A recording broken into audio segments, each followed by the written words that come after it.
Genius Kids.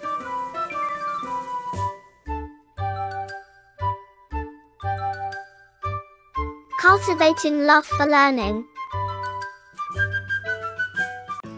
अध्याय 5 दुष्ट की हार कहानी। विशेष सच्चा मित्र भगवान का रूप होता है, लेकिन कुछ मित्र अपने मित्र की जान लेने तक से भी पीछे नहीं हटते। ऐसे स्वार्थी मित्रों से हमें दूर रहना चाहिए। जंगल में निर्मल जल की एक झील थी। उस झील में कछुओं, मछलियों, मेंढकों और केकड़ों की भरमार थी। झील के किनारे एक पुराना और विशाल आम का वृक्ष खड़ा था। इस वृक्ष के कोटर में सोनी नामक एक गिलहरी अपने 3 बच्चों के साथ रहती थी। सुबह होते ही वह बच्चों के साथ कोटर के बाहर आ जाती और जो भी खाने को मिलता कुतर कुतर कर चारों बड़े मजे से खाते।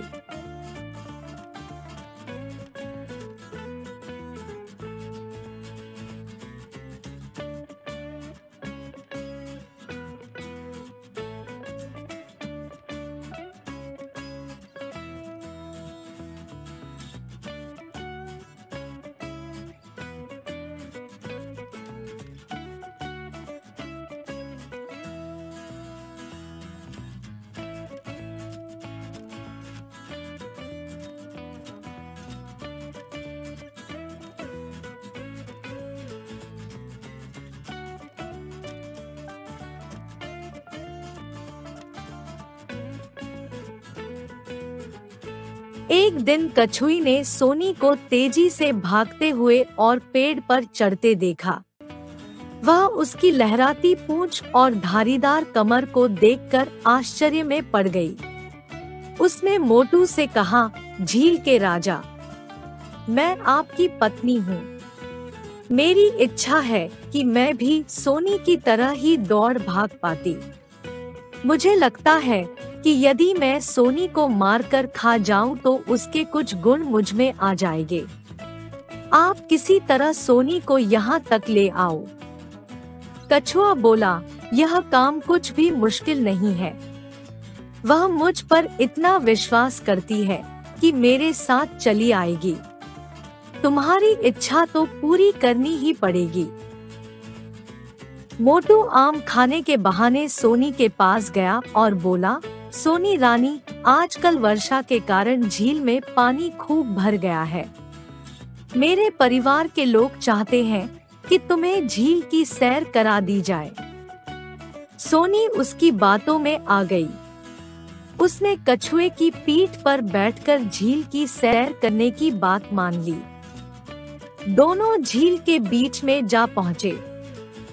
कछुए ने जब समझ लिया कि गिलहरी यहाँ से भाग नहीं सकेगी तो उसने कहा, सोनी रानी, मुझे अफसोस है कि मैं आज तुम्हें मारकर तुम्हारा मांस अपनी पत्नी को खिलाऊंगा। पर क्यों? सोनी ने हिम्मत से काम लेते हुए पूछा। क्योंकि मेरी पत्नी बहुत धीरे धीरे चल पाती है। उससे किसी ने कहा है कि यदि वह तुम्हारा मांस खा ले तो वह भी तुम्हारी तरह ही तेज दौड़ सकती है। ओ, यह बात है। गिलहरी चालाकी से हंसी और बोली, मेरे मित्र मोटू, इतनी जरा सी बात को तुम इतना तूल दे रहे हो। अरे, मेरे कोटर में गरुड़ का पंख रखा हुआ है। जो भी उस पंख को छू लेता है वह हमारी ही तरह दौड़ भाग सकता है।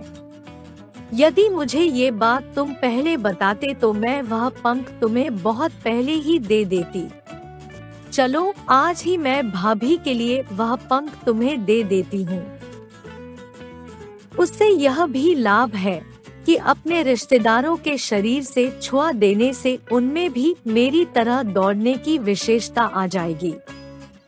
मूर्ख मोटू सोनी के झांसे में आ गया और वापस आम के पेड़ की ओर चल पड़ा।